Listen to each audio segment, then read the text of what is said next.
This is another episode of the Backstage Sports Podcast. I'm Joe Connor. I am JT Harker. And today we have a very special guest. This is we've been, coming with the big dogs as of lately. We are continuing that trend. We had to wait for this one. For this one, we had to wait, for reasons that we will get into maybe later on the podcast. This is a brother of mine's. This is a phenomenal keyboard player, and artist and producer. He's toured the world with a lot of your favorite artists, like many of our guests. But more importantly, here we need to highlight his band, Freelance. If you haven't heard of Freelance, do yourself a favor and go check them out right now today. As soon as the podcast is over, go to Spotify, go to iTunes, look them up, listen to their music. Their album, Yes Today, is amazing. Okay, and I'm giving y'all straight. When I pump people's music, and y'all don't hear me do it a lot, but when I do pump people's music, it's not because I'm friends with them. It's because it's amazing music. You know what I mean? Because my reputation is on the line. So I'm not gonna send y'all to go listen to some trash. I'm telling y'all the album is amazing. Okay, Yes Today, Freelance. He is the keyboardist from the group. He is one of the producers of the music. His name is Chad Selph. Welcome to the program, bro. No, Czar says, "Hey guys, what's up? That was a wonderful intro. Wow, yeah. Appreciate you. I'm honored to be here. For real, what you guys are doing is absolutely incredible. This is like putting action to work. That's what it is. Yeah, man. Thank you, man. That's what we want to do, man. And yeah, we respect the resume on the show. We always say that. Okay, so before we get into it, because it's a lot to get into, you have a new normal, as we all do in the world of music and the world of the entertainment industry. What we do now looks very different from what we was doing maybe a year and a half ago, right? What is your new normal, and how has it changed? How has your life in the apocalypse changed? The new normal has been first of all, self-reflection. You get time to actually actual time and to self-reflect. Another new normal is actual school. I'm taking myself back to school right now. Yeah. Mentally, physically, spiritually. I'm literally taking classes at Berkeley again, taking business course and entrepreneur course. I've been learning, martial arts, What? So you got like a black belt, a blue belt, one of them Jones? I'm getting there, man. I've been hitting the range, man. Yeah. Marksmanship together. It's been school on every single element of my life. I've just been relearning things, learning things that I've never learned. And we have the actual free time to do it. So why not? How about that? Absolutely. Yeah. We in the era now of ain't no more excuses. Like you know what I mean? Whatever you was waiting to do, you should have been picked it up and done it by now. So you said you went back to school, you went back to our school. So for those who don't know, we met in college and we've been rocking ever since. We are the definition of the day oneers. Like literally on day one we met and we've been rocking ever since. So you went back to our school. You went back to Berkeley. You're like your boy to this day. To this day. Shout out Deontay Wilder. Period. To this day. Honestly, JT's getting me out of here with that. I got to work on my to this day. Dude, it's like I love the point, but man, he went from 0 to 500. He's committed, man. Like committed. That. Yeah. I dropped my gum. Well, yeah, with Berkeley, so Berkeley is almost like a badge of honor for not finishing almost, a lot of yeah. Right. A lot of finish. But honestly, my mother, she's been bugging me for the past 10 years. I walked like I finished. I walked and got this fake diploma like I finished, but I had 3 more. That's what I did in high school. Shout out to Did you really? Yeah. Camaraderie already. Straight up. I don't have a diploma. Oh wow. So yeah, you walked and then you went back to basically finish up some of the courses that you hadn't finished, and you picked up some new stuff. Exactly. And honestly is the best thing I could ever imagine because now we have context to certain things that we might have been learning, you know, after like spending About 10 that. Yeah, that's big. Like, cause a lot of the things, especially, you know, you were taking the business courses and my degree is in business. And a lot of the things that I've learned, I'm I'm I'm relearning things on the business side every day as I go through them because when I was reading it in a textbook in school, it didn't make the sense that it makes to me now, right? So context is everything, especially when you're going through that type of stuff. Having done it and been through things, now I'm like, oh, I had to, you know, I'm going through publishing, but not to get down a rabbit hole, but I'm going through a bunch of publishing transformations with a couple of groups that I'm in.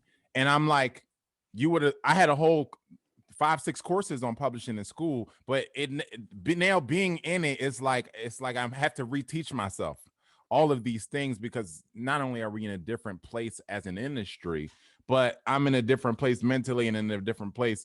So as a student, so now I have more context of things and things make a world of a difference now. So that's crazy that you say that. Real quick, And all those tracks that you're getting licensed on Pornhub now, so you got to go back and figure out exactly. Yeah, because I didn't get paid for them. Does he get paid the same way? Is it the same type of royalties? Is it porn royalties? It's a totally different game. Exactly. I'm philosophical real quick, and he just do with the board. Straight up. Yeah. I mean, hey, because the royalties need to be collected across all platforms: Pornhub, OnlyFans, exactly, YouTube, it's whatever it is. It doesn't all pay the same. You for real, but don't discriminate. Get your coin wherever they have your music. Exactly. Straight up. Exactly. Chips. Get your chips. Straight up. Get those chips. Okay, let's get into it. LeBron James is leading the MVP vote so far. So they do. I thought you were about to say he's leaving the NBA. No. Leading. Okay. So they do these straw polls. They do these kind of like, you know, take the temperature of the voters and of the league periodically throughout the season. The first straw poll came out. LeBron was ahead of Embiid, the Joker, and KD. What was your take on the straw poll if you've seen it and that order? Do you feel like that's where you have yours, or would you kind of restructure it? I'll start with Chad. I feel like my name is LeBron James, best player in the league. Honestly, straight up, the GOAT. I should get MVP every single year because I'm the best player in the league. That's true. It's LeBron James. Yeah, got like a Shaq kind of voice. Like my name is LeBron. Hey, is that a real deep voice? I thought when I saw that poll, that right there made me the greatest. That poll. That made me the greatest because I bring the ball down the court. I facilitate the court. So because I led the poll before and I led it now, and I'm going to lead it tomorrow. That made me the greatest. Yeah. Now, respect to one of the goats. There's more than one goat. You know what I'm saying? So respect to. I do feel like he should definitely be in the running. I feel like was it Joel? Joel was second. Yeah, I feel like when it comes to MVP, what he's doing for the 76ers, what he's doing right now is absolutely ridiculous. I never even seen their score get this high. What's their standing right now? They're number one. They number one. They're in the East. They're number one in the East. They're 18-10. They lead the East. He's doing the work of Jesus right now on that team. How about? But see, I told JT that this would happen. I said JT was like this. JT had the Sixers not really making the playoffs. I'm 30. I think it was at the bottom. I told him, I said the East, them number one. I said the East is a shit show. They're gonna be. They have a chance to lead as well as anybody else in the East. Our whole lives they've been bad. It's 76. Trash. Yeah. So they've been trash. Yeah. Definitely. I'm putting him number one just for the sake of that. That's me. Yeah. How do you got it, JT? Yeah, well, first of all, I actually think the East is improved. I actually think the East is tough, but the Sixers are just damn good, man. They made improvements that I underestimated. Seth Curry, fucking Dwight Howard, Doc Rivers knows what he's doing, and Joel Embiid is playing like an animal, and he's doing it consistently, and he's shutting the fuck up and doing it, thank God. But this is what I mean, the MVP thing is always. Do you like that order? Do you like the order that it is now? Is that how you would have your I'm not preliminary standing? I'm not mad at the order because for me, like if it were to end today, unless you've got somebody that is got the best record in the league and they're putting up by far the best numbers and it's obvious, then it's like it can go to 4 different guys, But yeah, I'm not mad at the order. Those are the guys, right? There's other guys in the conversation, but those are the guys that are far and away better than everybody else right now. So I think maybe a couple of weeks ago, it was kind of flipped. It was before the straw poll came out, but they kind of had Embiid. We talked about it a little bit on the show. They had Embiid ahead of LeBron, and I was like telling people, don't do this again. Don't do the Giannis thing again. And it seems like we're going to correct it a little bit. That's what the MVP is, man. Don't do the Giannis thing again with Embiid because here's my reason for Embiid not being number one. It's not the Giannis thing. It's the Russell Westbrook thing,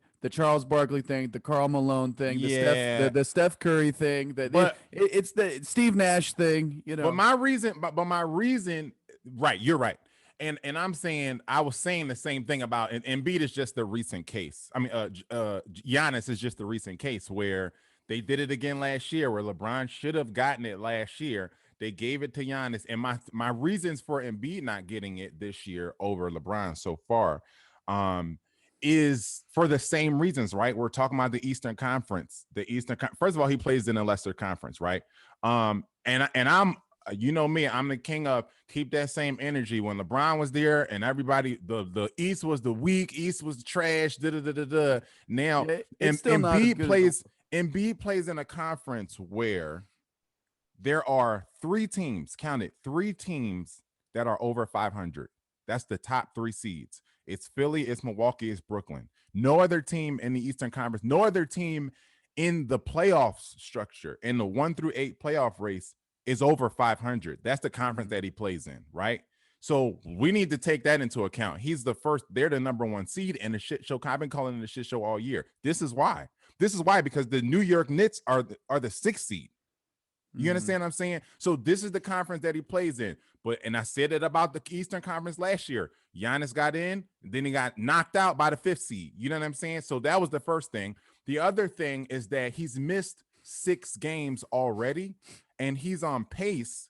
This is this early in the season. He's on pace to miss 10 or more games, right?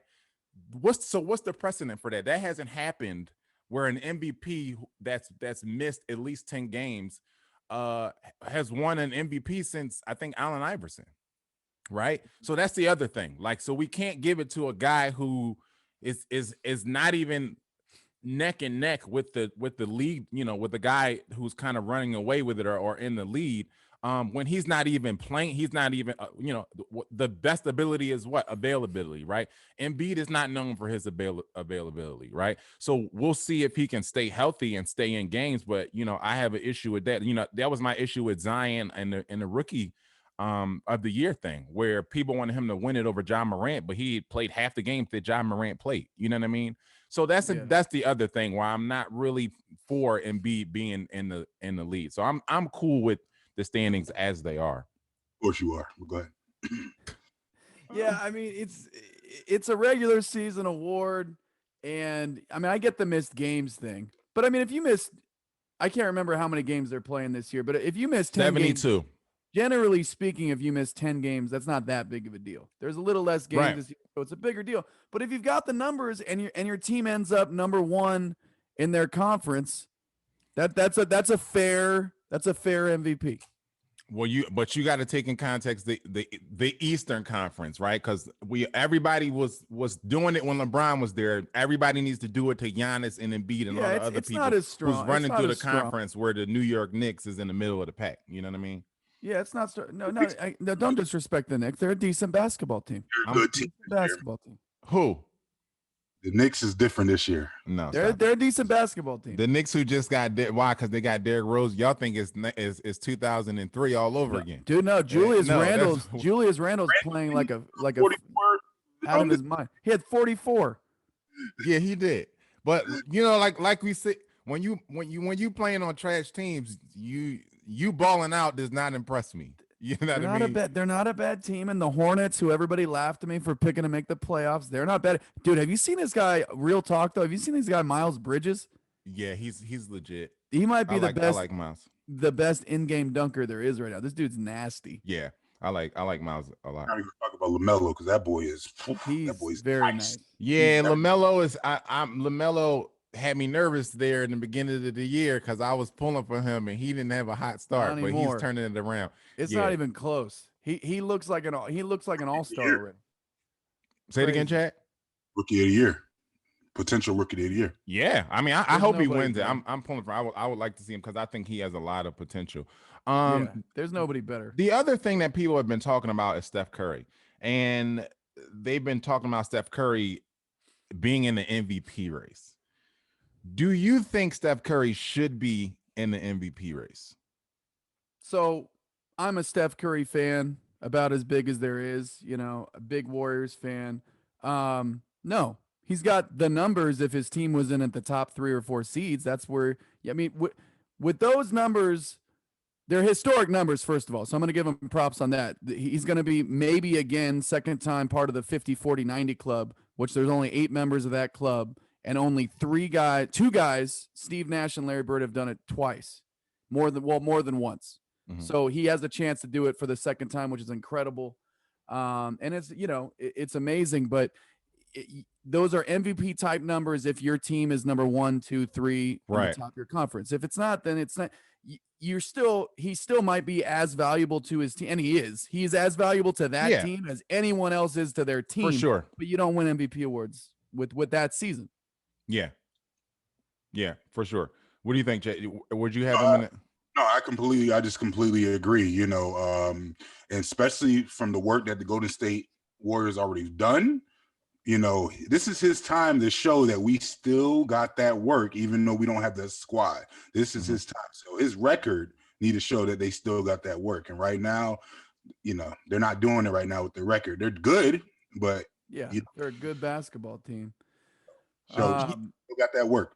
Yeah, and same thing with Luka. Like Luka's numbers are they're as good as anyone else's in the league, but they're also sitting at the 10th seed. So it's like you can't, Yeah, so that was my thing with that was so I completely agree. I don't think that Steph Curry should be in the MVP conversation. I think we just the media has a hard on for Steph Curry. So like he plays by different rules. We talked about this early on in the podcast. He plays by a different set of rules in the media for some reason. He doesn't get the same criticism. He doesn't get the same scrutiny. He's like the prince of the league almost. Yeah. Like it's weird. You know what I mean? So he's, well earned. It's well earned because he's getting like this MVP conversation praise that if this was LeBron James and he was averaging 30 points, but his team was in the 8th seed, they would be crushing him. They wouldn't be saying he should be in the MVP conversation. You know what I mean? And then it's like you said, JT, it's the precedent, right? Like when have we ever been really talking? When did we have serious conversations about somebody whose team is 15-13, 2 games over 500 towards the bottom of the pack in the playoff race, having them in the MVP conversation, right? So why is Steph Curry in the MVP conversation, but Bradley Beal isn't? Light skin. Yeah, it's interesting. Yeah, you know what I mean? It's interesting because the argument that I did hear an argument that kind of made sense is that because if you look at the records, they're also 1 game away, and they've now it looks like it's 2 games, but basically the whole year they've been 1 game. They've been in 7th, 8th, 6th. But then they also the next day would be in 3rd or like 4th, not 3rd, but 4th. So like it's so close that they're kind of in 4th. It was like a 5-6 way tie for 4th place for a while. But now, realistically, they might be separating themselves from 9 and down. But then if you look at 4 and up, the Suns and up, they're kind of separating themselves as well. So if you can't finish in the top 4, it's. I think they started towards the bottom of the pack as far as the Western Conference, and I think the things moved around as I think that as we go through the season, the pack starts to fall into place, right? I think where they are now is where they'll kind of be. They'll kind of be 6, 7, 8. They'll be in the play-in games round. because like I said in early on, looking at their roster, I didn't see any way that they would be really in a high seed type situation.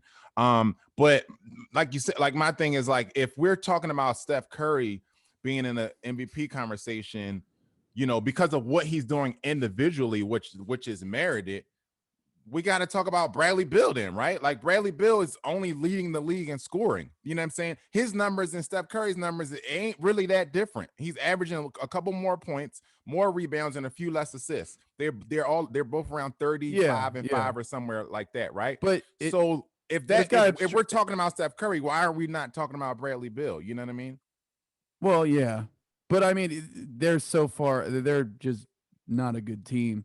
But I mean, you know, if we're talking about if we're just going, we had this conversation a week or two ago. If we're just going by stats, I'd have to look at him again. But it's hard to deny Luka if we're just going stats because he's basically averaging a triple double, right?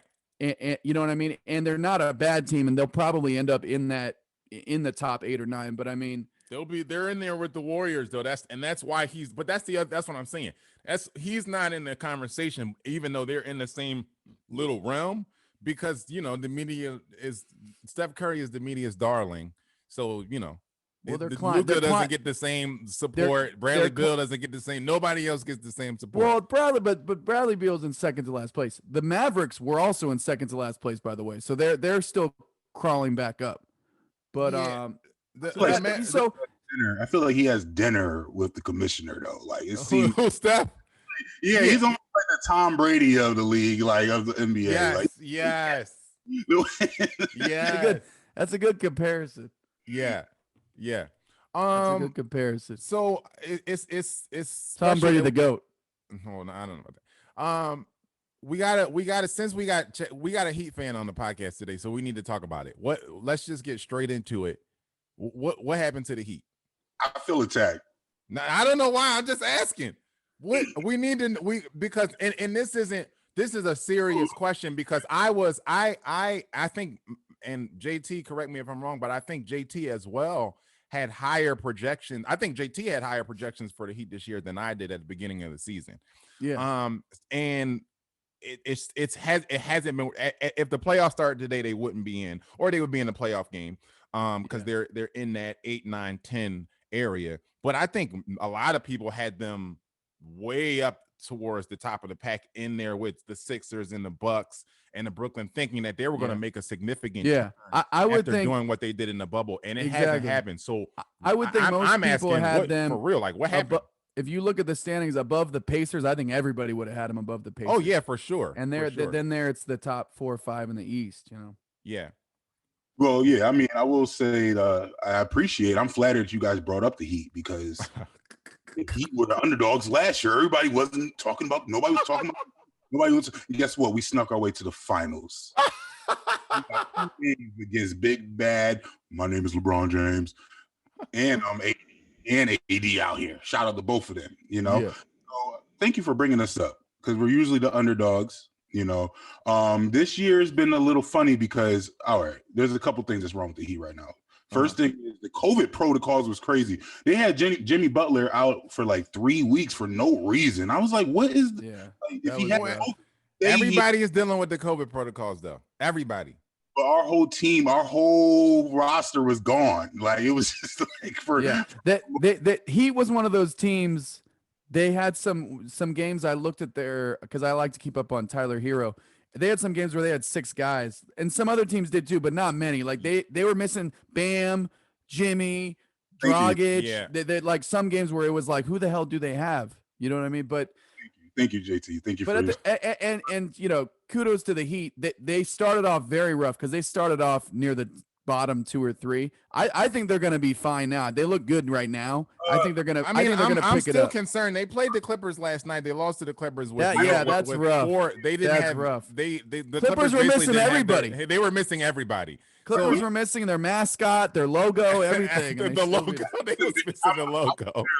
I was embarrassed yesterday. I'm not gonna lie to you. But that's why I'm like, what's going on? And I haven't been watching them. So me asking the question is not it's literally like, what's happening to the Heat? Like what's happening? Because I don't. What makes the Heat, what makes the Heat actually good is the actual Heat culture. You know, we play team basketball, role players. You know, everybody on the team is dropping like 20 points. It's team basketball. Right now, to have team basketball, you have to have team chemistry. Since players have been gone, right now the chemistry is not really there. We're still trying to build chemistry. Not only that, we made some changes. We got rid of Jay Crowder. We got rid of a couple other players. Which was a big loss. Yeah. Which was a big loss, you know. So without team chemistry in this league right now, where it's a lot of based off talent, without team chemistry, we're going down in flames right now because we can't depend on talent. You know, it's so Jimmy Butler, we can't, you know, and he's a talented guy, but he's not naturally right. He has a lot of skill. So that's why I said that we're at a place right now where we either have to get that chemistry. Nobody's making the shots. Duncan Robinson, he's bricking. He's the number one shooter in the league right now. He's bricking. You know what I'm saying? Tyler Hero. He's bricking. He building a house over there. And you know what? You're right. And you see, the Heat are funny too because they do strike me as one of those teams. They'll come playoff time, they're always going to be ready.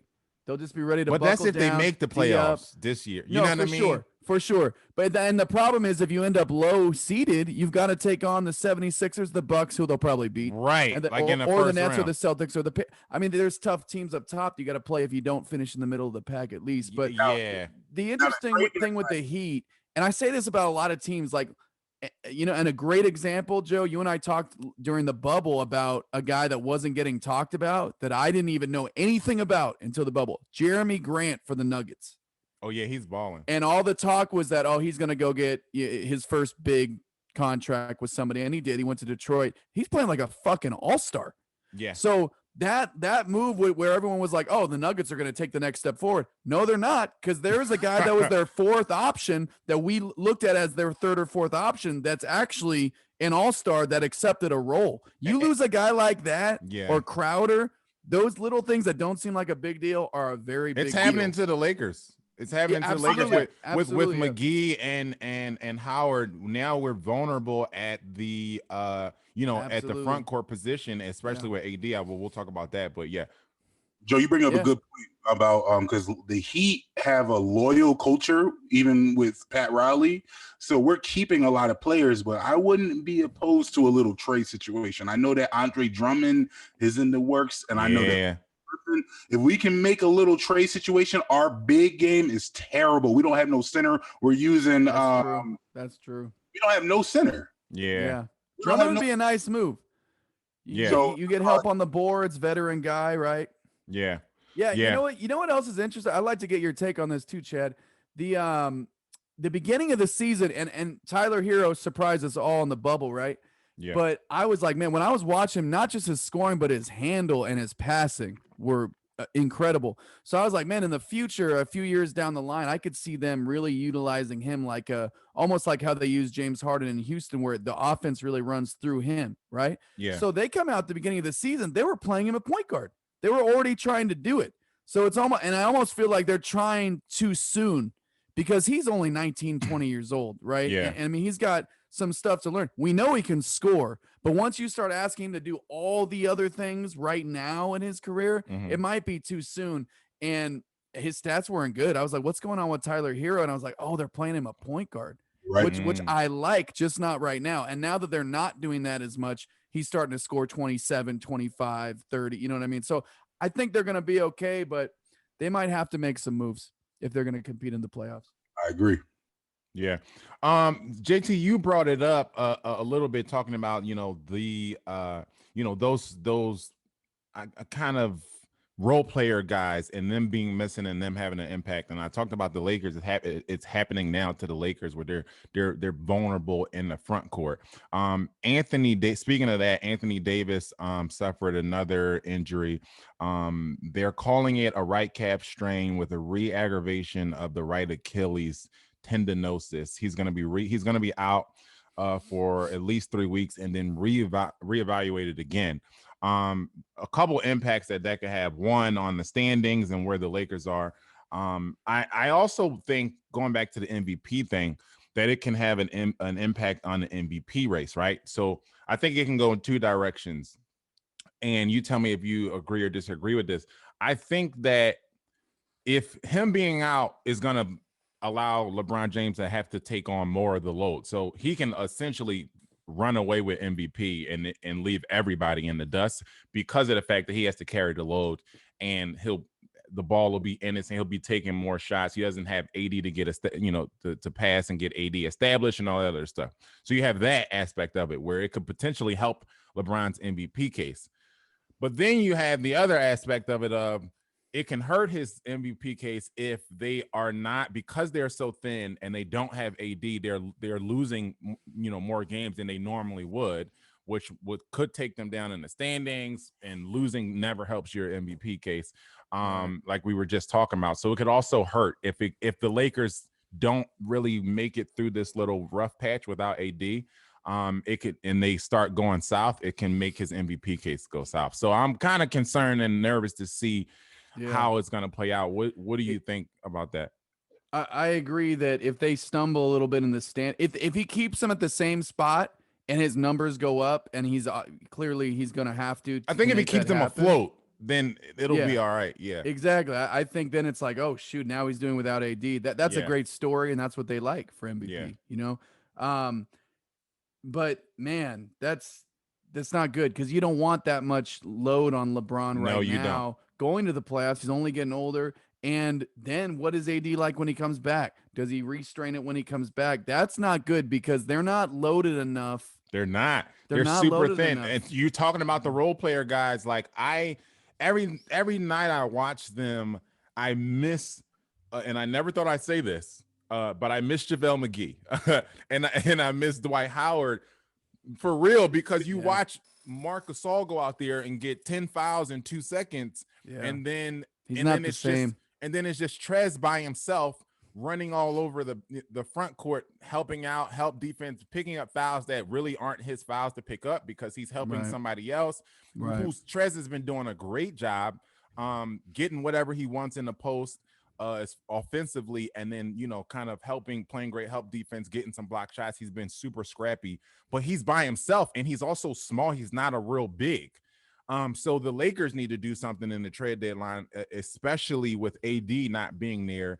And Marc Gasol just hasn't been what they hoped that he would be. So for sure, yeah. I mean, I like Marc Gasol back and AD up, but he's not quite the same. So it's. What'd you say, Chad? That's tough. I was saying that AD is the Joel of the West, from what you were talking about when it comes to reliability.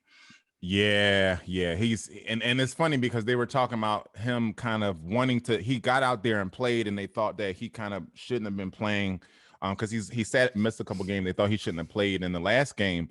But one of the reporters were saying that he hates the narrative that's out there about him being injury prone. He said he hates that, and so that's what made him go out there and play. But he also said that they're going to be super cautious about this because he acknowledged that this isn't something that you want to like play with. And they got bigger fish to fry, because who cares? We get the ones. There's no fans in the stands anyway. Home court advantage doesn't mean much. But if we get the 1 seed or not, like y'all want to repeat. You know what I mean? And it ain't gonna be no repeat if with the Lakers as currently constructed, if AD isn't there. It's just not gonna happen. No. It's not. So I don't know if you guys heard Draymond Green's comments. He's always commenting on something. But he recently came out and made some comments about the players, kind of what they are dealing with as far as the NBA goes, and the players' plight. Let's hear a little bit of it right here.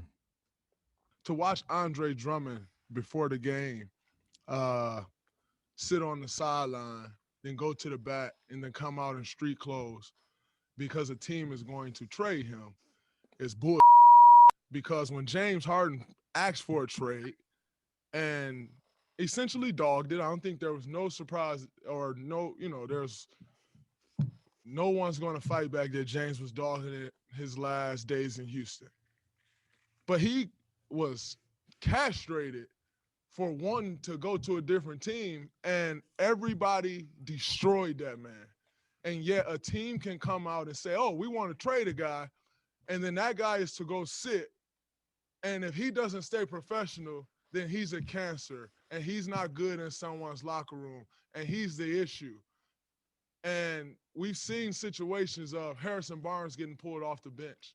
You know, DeMarcus Cousins finding out that he's traded in an interview after the All-Star game. And we continue to let this happen. But I got fined for stating my opinion of what I thought should happen with another player. But teams can come out and continue to say, oh, we're trading guys, we're not playing you. And yet we're to stay professional. At some So what's your take what's your take on that? I I understand what he was saying, and I can get into, I think there's two folds in it, but what did you initially think when you first heard it? Well, the point he's making, I completely agree with. I mean, honestly, I agree with everything he said. And Draymond, as much as he talks on the court, I like what he says most of the time off the court. Especially he tends to have all the players' backs, you know, and it's true. The team can make any decision they want, and no one really ever knocks them, ever. Yeah.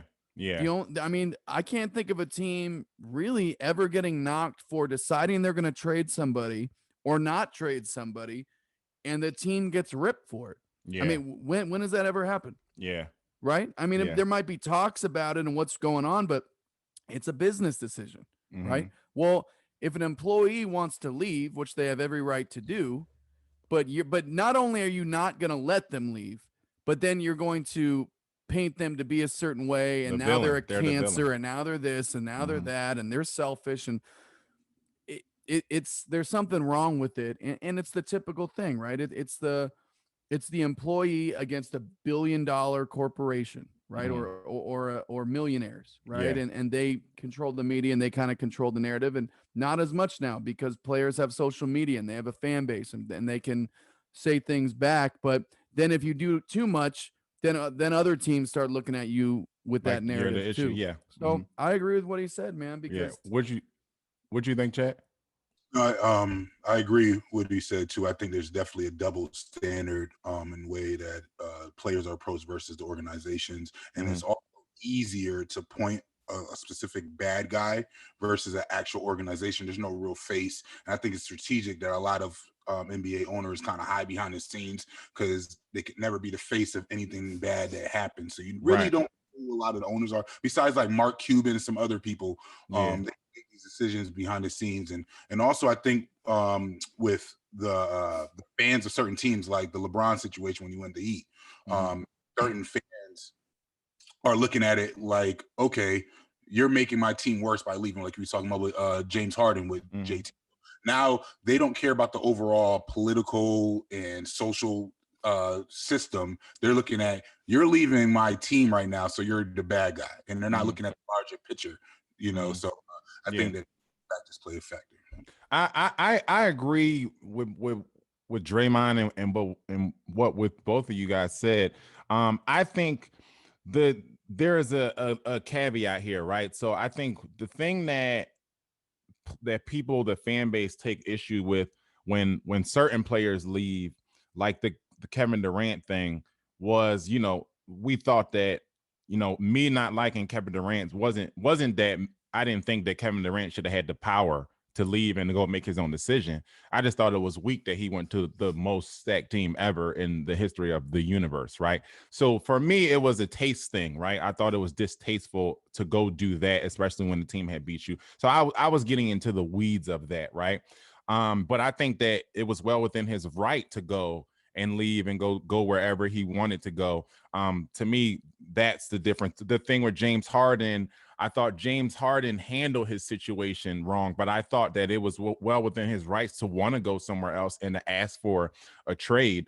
But I thought that, like, to Draymond's point of him dogging it, like, I thought that was unprofessional and BS, especially, and I thought it was disrespectful to his teammates, because at the time John Wall was there and DeMarcus Cousins is there, and they're like, for real, that's how you're gonna talk about us. He's sitting at a podium like it's nothing here.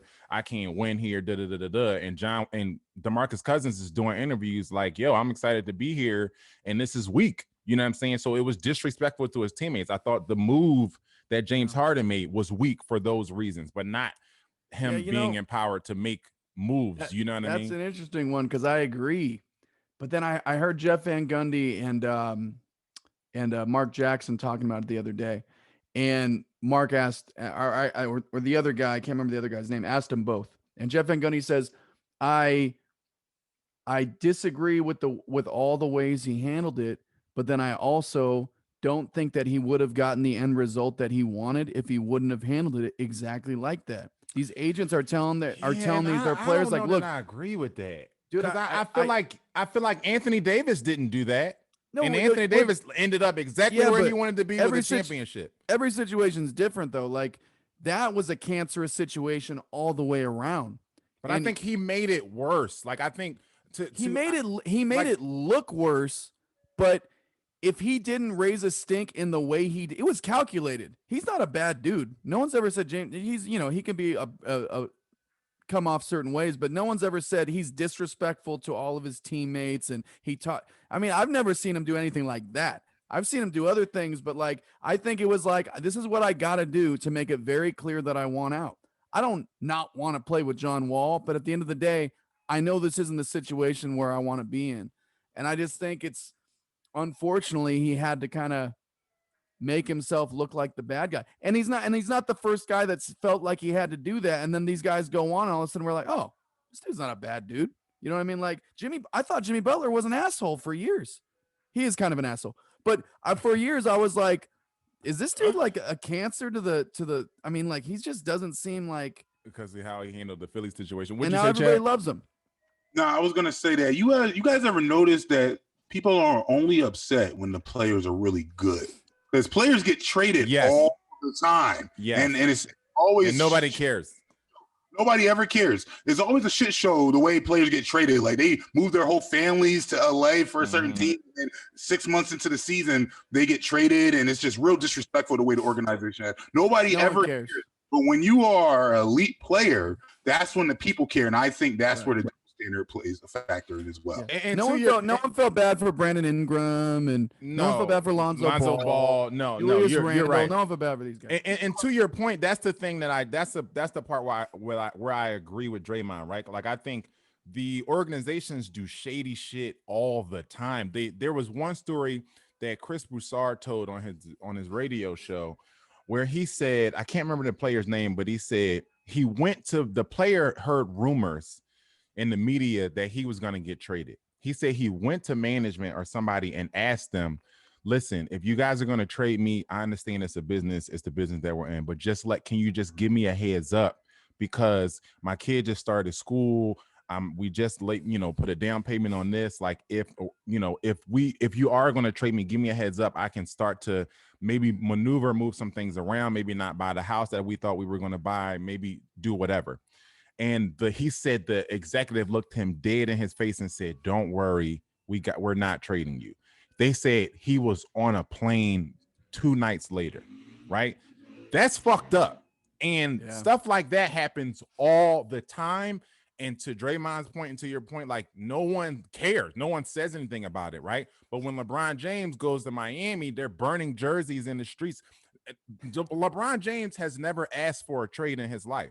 Every move that he's made to a different team is because he fulfilled his contractual obligations and then did whatever the CBA said that he was allowed to do. He was allowed to be free and make his choices. And he got ripped every time he did it. Somebody was pissed and ripping him in the media. And Charles Barkley is coming out and saying, I can't believe he's going somewhere else, And so this is, I think, what Draymond, this is where we're on the same page. The only part is where we differ is I feel like when Jeff Van Gundy comes out and says what he said, I feel like it is enabling piss poor behavior. To me, it was to say you have to throw a tantrum in order to get what you want. And I think that other players have shown that is not true. I think that it was done in poor taste what James Harden's done, because many players have asked it out and forced their way out of trades, And it wasn't as ugly and as disrespectful. You know what I'm saying? Like Anthony Davis didn't sit up in a podium and say that all his teammates was trash and he can't be there and all of this stuff and getting fights with teammates at practice. Like he didn't do that. And people still had a problem with what Anthony Davis did. You know what I'm saying? But he didn't do it like that. So I think that there's a way to do it. That's all. Well, there's definitely more respectful ways to do it. But the problem is he had already told them he wanted out. And that's where we get into the problem where and they were looking for trade partners. I should be able to go to my employer and say, look, we've done some great things here. I'm really proud of what we've accomplished. Thank you for everything. But I've thought long and hard about this and I want to be gone. And if they don't do it, and they obviously they were going back and forth and they were planning on keeping him.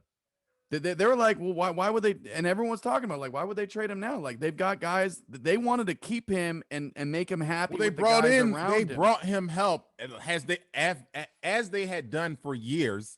Yeah. They gave him Dwight Howard. They gave him Chris Paul. They gave him Russell. But he had already made up his mind before these guys. So in that way, I'm like, they weren't, and you know what I'm saying? It was toxic behind the scenes. So yeah, I didn't love the way he handled it either. We talked about it on the show, but I just think sometimes where would would it have happened if he wouldn't have raised a stunk, or would he still be, if he would have just been cool? I think he would have definitely still got, because they were looking for before he sat up there in a press conference and said, I'm not coming back here. We had talked about for weeks the trade rumors that was going on. They were talking we knew that they would have did the Philly thing had Philly just offered them Ben Simmons initially, and they didn't. And then Philly felt the heat and then offered Ben Simmons when it was too late. And then they had the Victor Oladipo deal, which threw the kibosh on it, right? But he was going to get traded. You know what I'm saying? I just felt like he just handled it wrong, you know?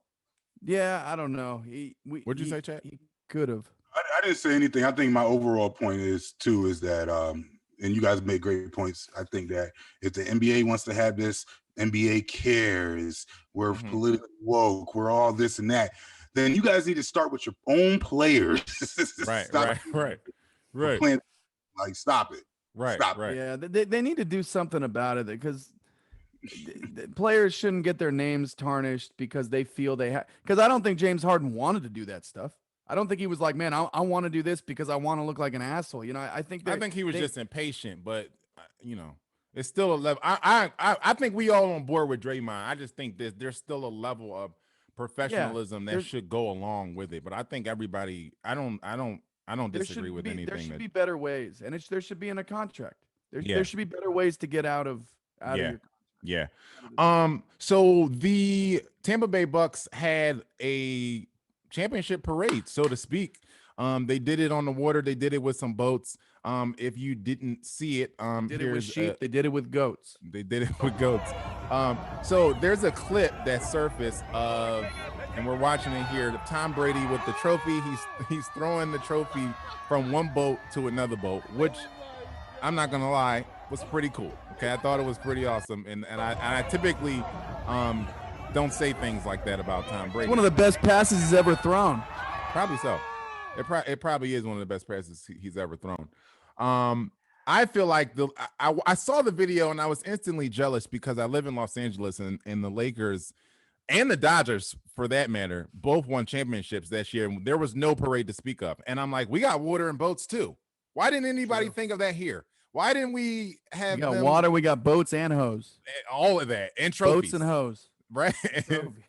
Right. So why didn't the Lakers, I felt like the Lakers and Dodgers should have stolen that idea. And now that they see it, I'm like, you guys should figure it out, right? Yeah. Florida's also a cesspool for COVID. That part too. So that part is very true. That's the other thing too. They're literally swimming in COVID. Yeah. And then Brady was also seen on tape leaving the parade, which was another awesome video to me. I mean, this is another highlight. Another highlight. If you haven't seen it, this is it right here. This is him leaving the he is ripped. Somebody is literally holding him up. It reminded me of the Kid and Play movie where the I can't remember the name of the movie, but Kid is in it, and he's House like, Party 8. Was it House Party 8? House Party like, 6. They're holding up the kid, and he got the glasses on him, and the kid is yeah, waving his arm like, "You awake, right?" And he like, "Yeah, I'm up." I mean, Brady was plastered. Woo! Yeah, man. Weekend at Bernie's vibe. Right? It was maybe that was it. Maybe I'm thinking about the Weekend at Bernie's, right? So that was amazing. But the story of all of the story that came out of the parade weekend and those events was Karen from I don't know, the family who makes the Lombardi trophies. We're calling her Karen because she's a white woman that's complaining about something, right? Very offended. If you haven't seen the Karen tape, Karen wants an apology from Tom Brady, and this is why. And it takes a lot of work, a lot of hard work, a lot of hours go into it. It just really upset me that this trophy was disgraced and disrespected by being thrown as if it was a real football. I didn't sleep for the past 2 nights because of this. I was that upset because I know the passion that goes into this trophy and how my dad and all his fellow silversmiths are so proud to make this. I personally would like an apology, not just to me and my family and the other silversmiths, but to the fans. Okay, so boy, this is I'm gonna do something that is also I haven't done, but I'm gonna also I'm gonna defend Tom Brady here. Okay. Here's the apology that I believe that Tom Brady should give to Karen. Bottom of my heart, I'd like to take this chance to apologize to absolutely nobody. The double champ does what the fuck he wants. Period. I think Tom Brady should call her and play that video on his phone. Yeah, we all know that Karen. Yes. That Karen that just spoke on the video was that mom at school. Yes. Who was just overprotective and just would never shut up. Everything was offensive. Oh my God. Everything is a problem. Did he just say dang? Did he just say the D word? Dang? Yes. How dare, we need to, shut up. Shut up. He was hammered. Nobody cares. Nobody cares that your silversmiths are mad. You're making a trophy for full-grown meatheads that to spill champagne all over. They run, yeah, exactly. That's what it's for. They run into each other for a living, is what they do. They run into each other. What do you think is going to happen? You think that's the worst thing that's ever happened to one of your trophies? Let me tell y'all something. It's just on video. In the history of the NFL, I guarantee you that's not the worst thing that's happened to that trophy. Okay? If you don't think Gronkowski, I can't guarantee it. If you don't think Gronk is busting nuts on the all trophy, over the trophy, you're crazy. It in, I mean, crazy. Oh yeah. Oh my, what? What? Think about the men who have had prime time. Think about the men who have had prime that trophy for a weekend. Prime time was having tensomes with that thing in the room. You know, what? Right in the middle of the tensomes. Him and 9 women and straight the trophy. Up, I think the Conor McGregor apology is the most fitting apology for Karen. Have you seen the? This was on the other day. It was this. It was after. It was a tweet. It's like after considering it, I've decided to accept your apology, and the handle was at absolutely nobody. Straight up, because nobody cares, Karen. Shut up, Karen. Shut up, Karen. Okay, the Eagles are so the Eagles have been in trade talks apparently with Carson Wentz for the past couple weeks, and nothing has happened. We said last week on the podcast that it was going to happen that day, and nothing happened that day. Apparently, the Seahawks are the favorites over the Seahawks, and the Colts are the favorite apparently to land him. They were also no. Actually, I'm sorry. Let me back up. It's the Bears. It's the Bears and the Colts. The Bears are in the Colts are the favorites to land Carson Wentz, and the Bears are apparently in the lead, with the Colts kind of being a distant second. The Seahawks are in play for Zach Ertz. That's the thing. They're apparently about to to split with Zach Ertz, and the Seahawks are kind of in the lead with the Colts as well. But I don't know. We're keeping an eye on it, and we'll know when we know. Did you see that there's a chance Jimmy G might go back to New England? I did hear that. That's amazing. I did hear that, and I don't have no problem with that. I don't either. Get him out of here. Yeah, I don't have no matter. They need it. San Fran needs it. Sorry, Jimmy G. I appreciate Jimmy G, but please get him out of here. Yeah. I'm actually not mad at that. But I want this Carson Wentz deal to go through. I'm tired of, I don't know what the holdup is. I guess, you know what though, to be honest, I think I do know what the holdup is. I've heard that apparently teams feel that the Eagles asking price is a little too high, and then the Eagles feel like teams have kind of been lowballing them because they know that he wants out, and it's a shitty situation. But I heard one of the offers were like 2 second-round picks. I'm not trading you Carson Wentz for 2 second-round picks. That's idiotic. Like, I'm ready to move on from Carson Wentz, but the 2 second-round picks thing is ridiculous. Even as a backup, like you don't want to keep him as a backup. No, I think it's just toxic. It's just, and I wouldn't do that to Jalen Hurts. Chad, who's your football team? Was a Giants fan some years ago. I'm not really but you jumped ship. Well, I'm not really an NFL fan like that anymore. I don't watch like that. Back in the day, me and Joe's definitely had some iconic Giants Eagles moments. Joe Eagles didn't make it to the playoffs last year. I know that much. So I need you to be a little bit more louder. I'm just saying. We were talking about the Lombardi Trophy a couple seconds ago. The Eagles definitely have the last Lombardi Trophy to come through the NFC East came through Philly.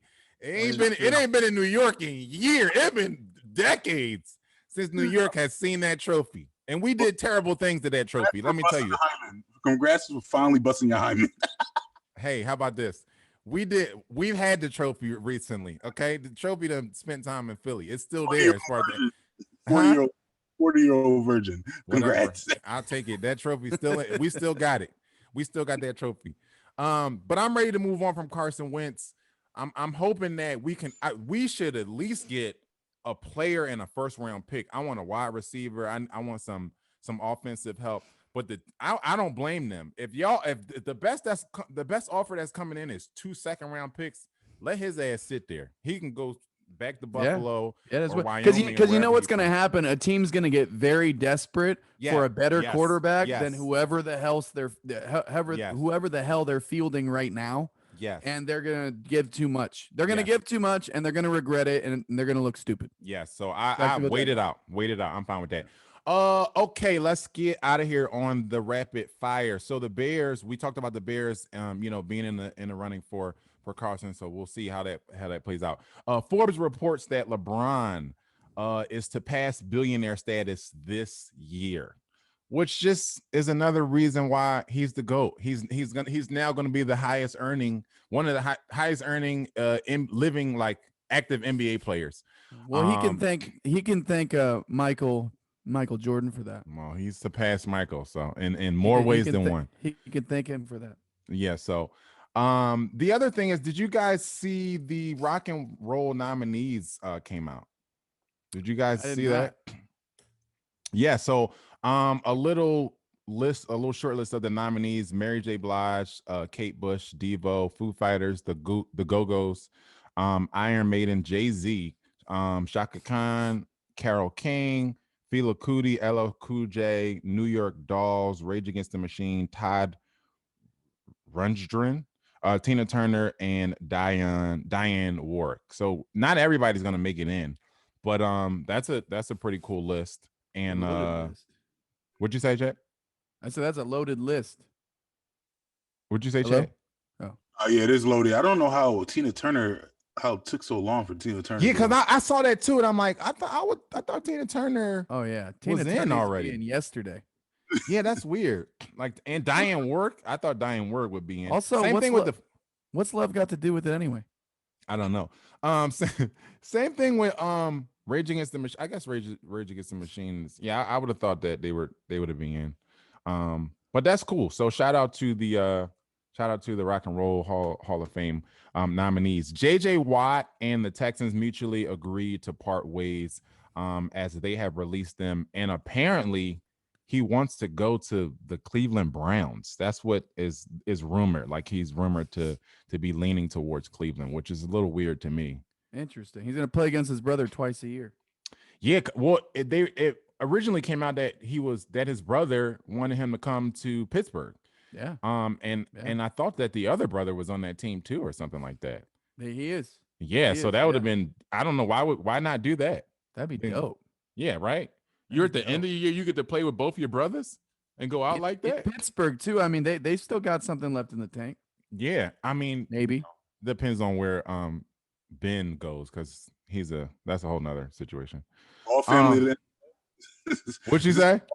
All family of the NFL. What is this? Yeah, I mean, that's cool. I'm down. I would have did it. Like, let's go. That's gotta be the best football family of all time. I mean, like the Mannings are there, but like those three guys, because of JJ and TJ, right? TJ's the other really good one. He's like that same level of player. Like he could have won. He was like defensive player of the year at status, right? Yeah, it's like that I think good. So. I mean, that's pretty impressive. And Eli, 2 Super Bowls, but it was impressive. only 2 of them. That's the thing. Like when you get to 3, that's why the Ball brothers thing was so cool, and that was here and gone as fast as. Cool. But their dad was really great. That's the kicker. Yeah. Oh yeah. But so 3 you had at one time, Archie, and then what'd you say, Chad? No, I was saying Archie. Yeah, because Archie. Yeah, that makes sense. Okay.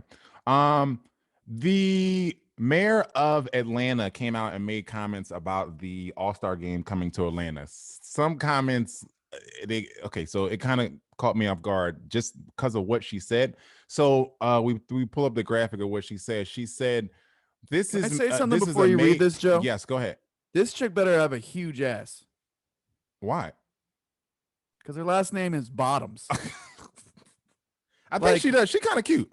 I think she Lance Bottoms. I feel like that's not even a real name. What the fuck kind of last name is Bottoms? Working with. Yeah, I think she. I've seen a picture of her. Yeah, okay. She kind of cute. She's fairly young too. But she came out. She made a statement. She said, "This is a made-for-TV event only, and people should not travel to Atlanta to party." This is when I read this, and you might have saw me when I tweeted it out. I said, "Is this the same mayor of the same city where strip clubs have been open for months now?" Yes. Oh, okay. It makes like, huh? You worried about the wrong thing, sis. You need to be worrying about the residents of Atlanta. Atlanta been super open, like super duper open since March, pretty much. Yeah.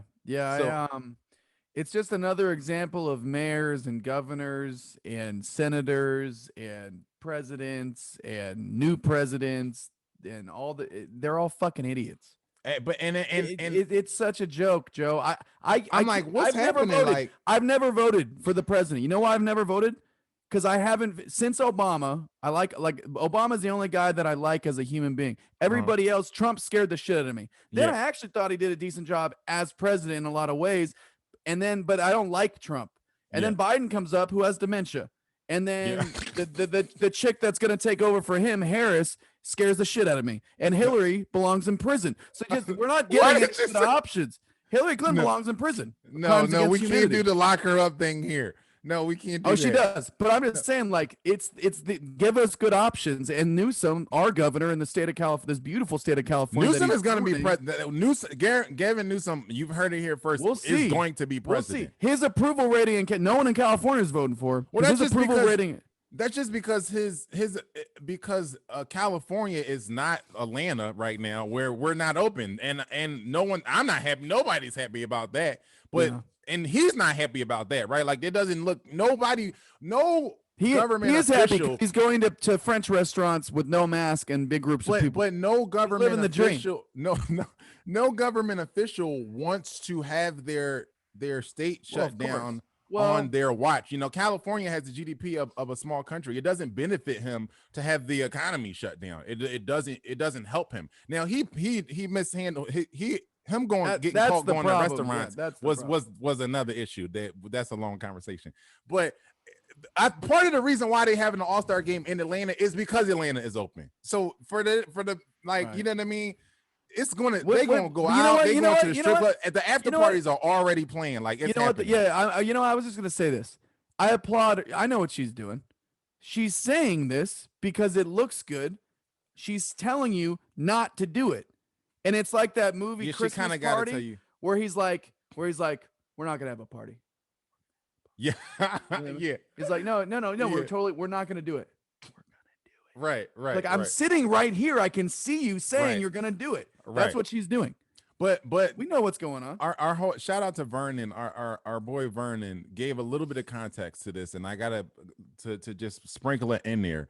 He said that so she's been wanting she hasn't been in favor of Atlanta being as open as it's been open. Apparently she keeps getting apparently the governor of Georgia is a huge Trumper, and he just overrides everything that she's tried to do. So when she might have came out and said, That's how it goes. we think it's a bad idea for strip clubs to be open in the middle of a pandemic, and he came and overrode her. So I think so. Just to give her a cloak of some context there, that makes sense to me. I understand it, but just still, like if you know that your city is damn near the most open in this city, if that's even a word, in America, you can't come out and tell people don't come to Atlanta for All-Star Weekend and don't party because we ain't having that here. Like what? I was in Atlanta during the pandemic. Bro. How about that? And how open was it? It's almost they almost feel disrespected if you wear a mask. They're like, oh, you yeah, they looking at you like, what's wrong with you? Are you about to rob us? Yeah, like what's to happening? rob the store? Look at this dude. It's not on some Rob stuff, but it's just on some, like, yeah, you too good for us? You too good? Bro, I know the feeling. I feel like we have a small version of Atlanta here. It's called Orange County. Every time I go to Orange County, I feel the same way. Like when we first went up there in the beginning, we went up there to do a gig in the beginning of the pandemic. It was like the first gig after the shutdown. And nobody in Orange County in the area where we were going had a mask on, but us. Like we walked in and me and Zarg went to the market, went to the little strip mall over there. Everybody in strip malls looking at us like we was the only ones there with a mask on. So I don't care. I've heard that Atlanta is the same. Atlanta is 1999 over there. You know what I mean? Go have the All-Star game in Mexico. Oh my God, we can't. JT is open. in love with Mexico now. It's wide open. I'm back in April. I love you, Mexico. Viva la Mexico. Okay. I don't even know what that we're gonna get canceled because he said something in Mexican that it could be who knows what he said. I speak fluent Mexican now. Yeah, who knows what he said. Chad Selph, thank you so much for coming on the program today. Do the people a favor and tell them where they can support and buy anything that you got coming up in the next future. Yeah, all you have to do is go to follow Freelance, follow us. We're gonna have some new music coming out this year. We've been on a little hiatus, but yeah, we're coming out swinging. Dope. Yes, Follow at Freelance. I am at Joe Connor 33 everywhere on everything. Make sure that you go like and subscribe to the Backstage Sports YouTube, and also follow on whatever platform that you listen to the podcast on, because it helps us. Drop a comment, let us know that you're there. We know that you're listening, so just let us know. Just shout us out and let us know. Also go check out, if you haven't already, my Spice pack on Spice. Is the Philly Lo-Fi pack. I've been hearing some good feedback from it, so thank you guys for the people who did download it and support it. Keep doing so. I appreciate it. Yes, at JT Harker for everything. And the latest single, How About You, is out on all streaming platforms. Although it's supposed to be on Pandora, it's not on Pandora. They told me it would be. It's not. So don't look on Pandora. Everywhere else. So anybody who work at Pandora, let's get on that. Man, come on. Period.